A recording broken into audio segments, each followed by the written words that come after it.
Big boss season 7 live അപ്ഡേഷനിലേക്ക് എല്ലാവർക്കും സ്വാഗതം. അങ്ങനെ സാബുമോൻ എല്ലാവരോടും യാത്ര പറഞ്ഞ് ഇറങ്ങിയിരിക്കുകയാണ്. ഇറങ്ങിയപ്പോൾ എല്ലാവർക്കും മോട്ടിവേഷനൊക്കെ കൊടുത്തു. എല്ലാവരും നല്ലപോലെ കളിക്ക്, പഴയ കളിച്ച കാര്യങ്ങളൊക്കെ മാറ്റി പിടിച്ച് പുതുതായിട്ടൊക്കെ ഒന്ന് നിങ്ങൾ പുതിയതായിട്ടുള്ള കാര്യങ്ങൾ കൊണ്ടുപോകുക, പുതിയതായിട്ടുള്ള കണ്ടന്റ് കൊണ്ടുപോകുക. കണ്ടുകൊണ്ടിരുന്ന പ്രേക്ഷകർക്കൊക്കെ ബോറടിച്ച് തുടങ്ങി. നിങ്ങൾ പുതിയ പുതിയ കാര്യങ്ങൾ ചെയ്യുക, അപ്പോൾ കാണുന്ന പ്രേക്ഷകർക്ക് കുറച്ചുകൂടെ കണ്ടിരിക്കാൻ തോന്നും എന്ന രീതിയിലൊക്കെ മോട്ടിവേഷൻ കൊടുത്തു.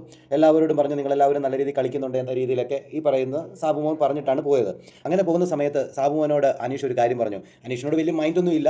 എന്നാൽ അനീഷ് കയറി പുള്ളിക്കാരനോട് പറഞ്ഞു, സാബു ചേട്ടാ എന്നോട് ദേഷ്യമൊന്നും തോന്നരുത്, ഞാൻ പറഞ്ഞ കാര്യം എന്നൊക്കെ പറയുന്നുണ്ട്. അപ്പം പുള്ളിക്കാരൻ പറയുന്നു എന്താണെന്ന് ചോദിക്കുന്ന സമയത്ത് കോമണ്ടറുടെ വിഷയം എന്ന് പുള്ളിക്കാരൻ പറയുന്നുണ്ട്, അനീഷ് പറയുന്നുണ്ട്.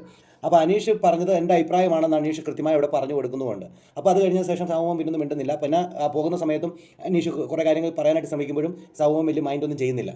അതുമാത്രമല്ല നമ്മൾ ശ്രദ്ധിച്ചാൽ മനസ്സിലാവും, അനീഷ് ഈ സ്റ്റോറി പറഞ്ഞൊരു കഥ പറഞ്ഞ സമയത്ത് തിരക്കഥ അയാൾ കഥ എഴുതുകയാണ് എന്ന് പറഞ്ഞൊരു ടാസ്കിൻ്റെ അകത്ത് അനീഷ് കഥ പറഞ്ഞത് പ്രേക്ഷകർക്കൊക്കെ ഇഷ്ടപ്പെടുന്ന രീതിയിൽ തന്നെയാണ് അനീഷ് കഥ പറഞ്ഞിരിക്കുന്നത്.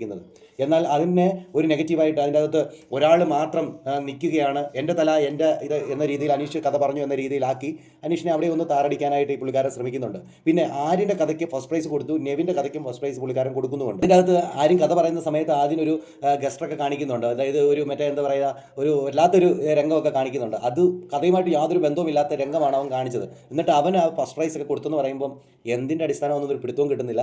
എന്തായാലും സാബുമോൻ ഇപ്പം ബിഗ് ബോസ് വീടിൻ്റെ വെളിയിൽ ഇറങ്ങിയിട്ടുണ്ട്. ഇനി എന്തൊക്കെ നടക്കും നമുക്ക് കാത്തിരുന്ന് തന്നെ കാണാം. കൂടുതൽ ബിഗ് ബോസ് ലൈവ് അപ്ഡേഷനായി ഈ ചാനൽ സബ്സ്ക്രൈബ് ചെയ്യാം.